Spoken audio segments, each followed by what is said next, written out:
mga kamamshi, nagbabalik si Mami Irie. Kumusta kayong lahat? Mag-vlog ako ngayon dahil may i-share ako sa inyo. Hindi okay ang pakiramdam ko ngayon mga kamamshi. Inatake na naman ako ng aking sakit. Mahirap talaga itong aking nararamdaman. Matagal na ito mga kamamshi. Nandun pa kami sa Switzerland. Kaya nga ito umuwi kami dito. Isa ito sa talaga dahilan bakit kami umuwi dito, dahil hindi ko kaya yung katawan ko. Hindi ko kaya doon mga kamamshi. Wala akong katulong. Ito nagsasalita ako, nahihilo ako. Check ko muna yung heart rate ko.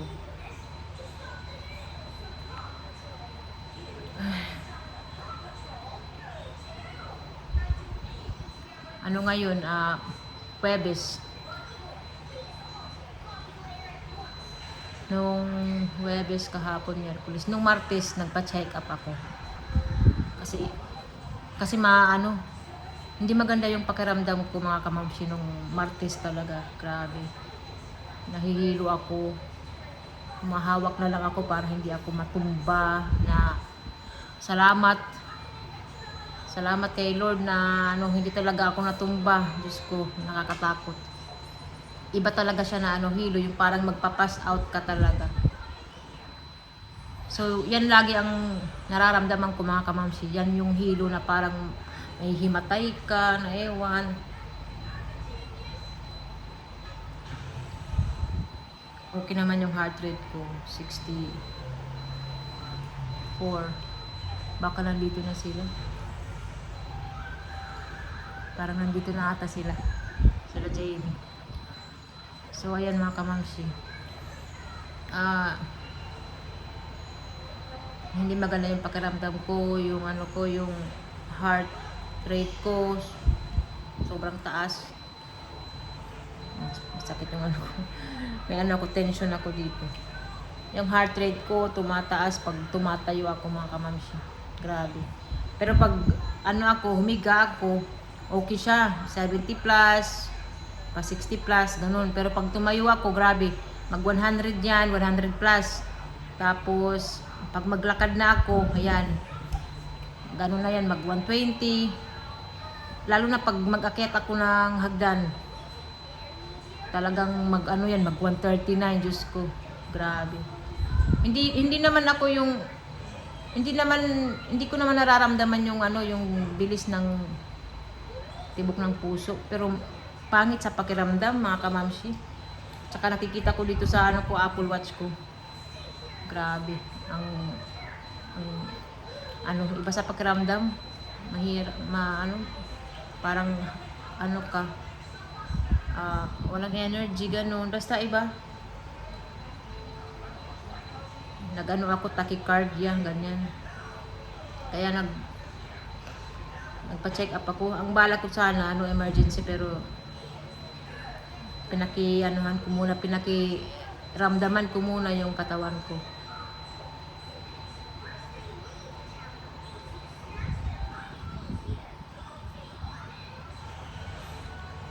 May binigay na gamot sa akin. Actually, matagal na ito na binigay na gamot sa akin.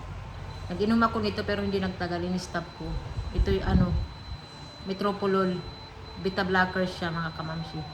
So pang ko na ngayon, pang 3 days ko na ininom. Actually hindi siya, nawala lang yung yung tachycardia ko. Bumaba lang yung heart rate ko, pero yung dizziness, lightheadedness, nararamdaman ko pa rin.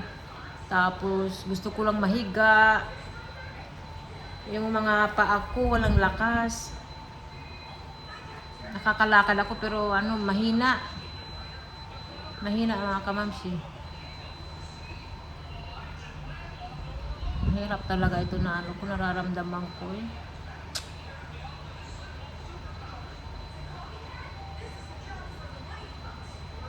Nakakapagod mga kamamshi.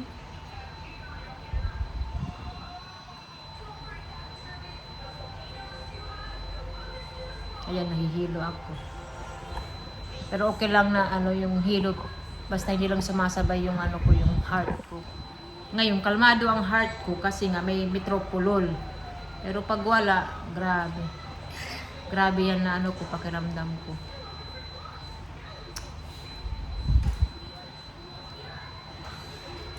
Kaya sabi ko mag-video para malaman nyo kung ano yung ano ko nararamdaman ko. Di ba hindi ako naka-upload? Nag-upload ako ngayon.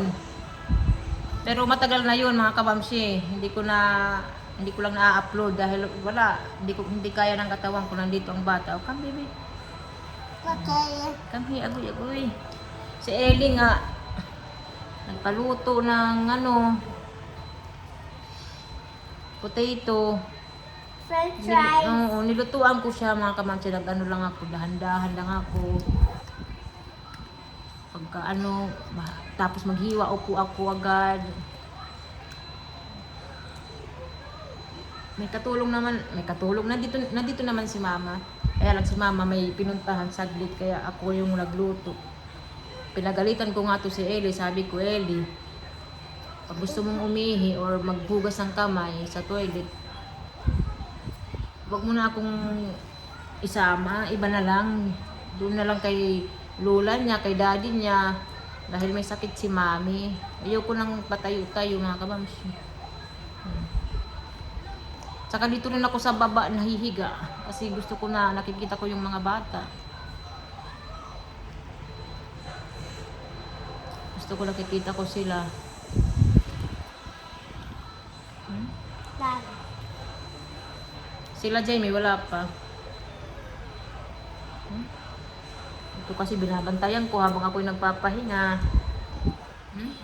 Sabi niya, Mami, samahan mo ako maghugas ng kamay, mag-ihi. Pinapagalitan ko kasi hindi ako pwede magtayo ng tayo mga kamamsi. Aray ko, baka matumba ako. Kaya in-explain ko kay Ellie, sabi ko, Ellie, hindi maganda ang pakiramdam ni Mami, punta ka kay mama kay mama ko na mga kamamsi, or kay daddy, ganyan, pasama ka. Drink na yung water, babe, drink yung water na. Mommy, your hand. Wala, ganyan na. Mahirap talaga mga kamamsi itong ko, sakit ko. Drink na yung water. Kailangan kong uminom ng maraming tubig. Hindi ako pwedeng kumain ng sobra. Kailangan lang, konti lang. Tapos yung kain-kain lang, pero hindi marami. Hindi ako pwedeng mabusog kasi nahihilo ako mga kamamsi. Ayan. Diba nung mga nakaraang vlog ko mga kamamsi, diba nung sasabi ako na hindi maganda pakiramdam ko, pagod ako, ganun. So ito na talaga mga kamamsi, inatake na naman talaga ako ng sakit ko.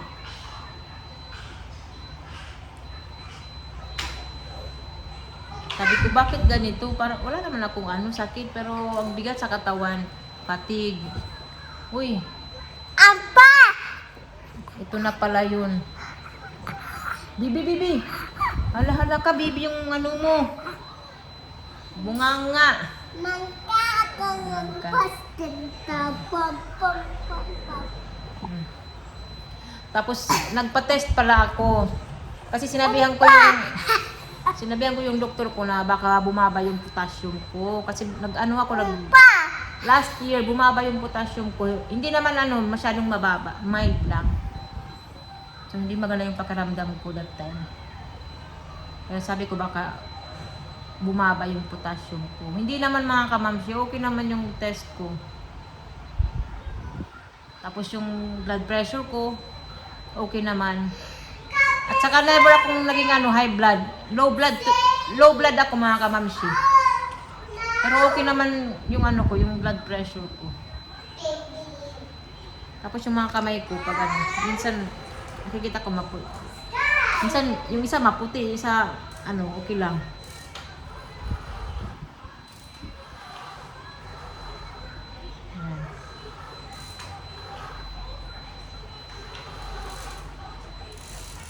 Yung ano ko ngayon, problema ko ngayon, yung hilo-hilo ko. Tapos, yung paglalakad, hindi ako makalakad. Nang ano, maayos talaga. Parang walang mga lakas yung mga ano ko, paa. Dito, mga kamamsi. Walang lakas. Nung nasa ano ako, Switzerland ako, na ano ko to, naranasan ko to na naglalakad lang ako, parang ang bigat-bigat ng mga paa ko. Sabi ko, wala naman akong ginawa na ano, hindi naman ako nag-exercise, okay naman ako, wala naman akong trinabaho na mabigat, pero yung paa ko, parang hindi ko maihakbang, parang walang mga lakas talaga mga kamamsi. Sabi ko, ano bang nangyayari? So, ayun na.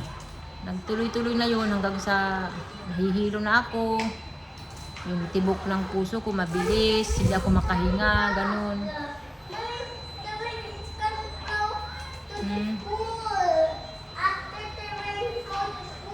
Yeah. Tapos ano pa, marami akong nararamdaman ngayon mga kamamsi. Parang ano lang, parang wala lang akong sakit ano, pero Diyos ko, hirap ng nararamdaman ko. May ano ako dito, may Baby Douglas, may ano, tension dito. Tapos masakit yung ulo ko, may ano, migraine ba, parang dito sa kalahati, ganyan. Pag natutulog ako sa gabi, ano, may gusto ko may ano ako dito, may damit, ganyan ba. Nakalagay dito sa ulo ko. Para makatulog ako ng maayos. Tapos ano nga, yung init.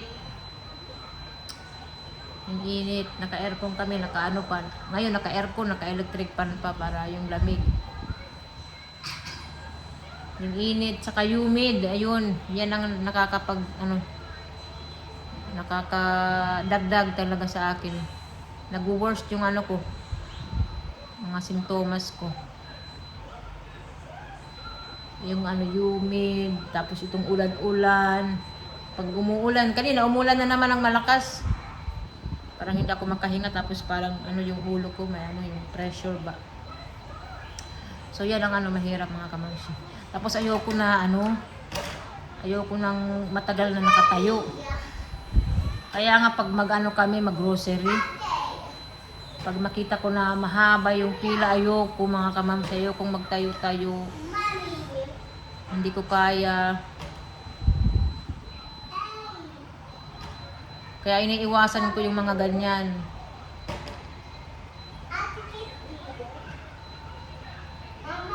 Check ko ulit yung ano ko. Okay naman ngayon yung ano ko, heart rate ko. Yung heart rate ko, okay siya ngayon. Dahil nga may ano ako, Metoprolol.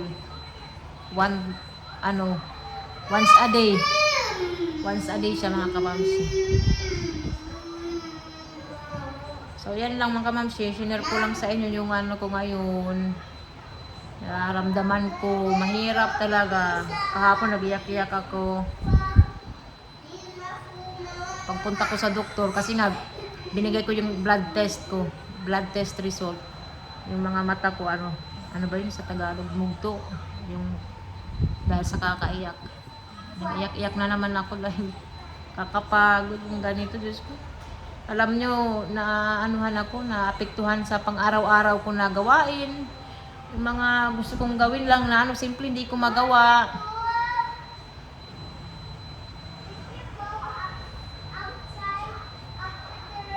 Bukas pag ano, okay ang panahon, mag-walking ako, mag-ano lang. Yung walking lang na hindi malayo, para ma-exercise lang ako ng konti. Kanina nagpa-araw ako.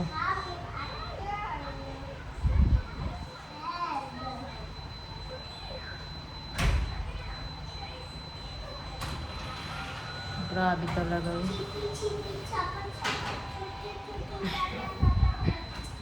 So ayan lang mga kamamsi. Sana yung tubig ko. Kailangan kong uminom ng tubig. Kailangan maraming tubig. Mommy, outside inside. Mommy, why you drink my water?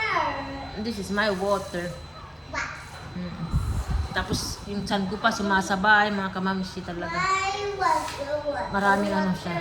Maraming sintomas. Sabay-sabay. Yung tiyan. Minsan masakit yung tiyan ko. Mommy, you're lying. So hanggang dito na lang mga kamamsi yung ano natin, video. I-update ko na lang kayo kung naging okay na ba yung pakiramdam ko. Look, Mommy. Drink that. After nito, mahiga na naman ako mga kamamsi. Dito lang ako sa baba kasi yung mga bata, lalo na si Ellie ngayon, wala siyang ano, wala siyang kasama.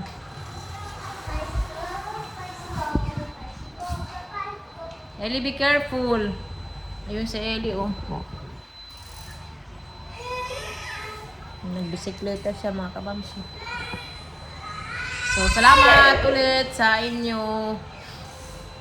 See you sa next video na lang mga kamamsi. Update ko kayo kung ano na yung pakiramdam ko, maging okay na ba ako.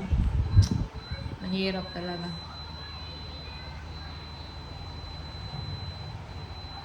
Ayan, bye-bye!